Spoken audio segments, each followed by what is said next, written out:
ఏందిరా పిలుస్తాను పాదుకలతో కొడితే పళ్ళు రాలిపోతాయి.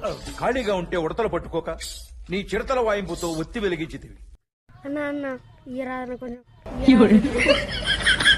ఎట్లా నీకు ఇచ్చేది ఓహో అదిరింది.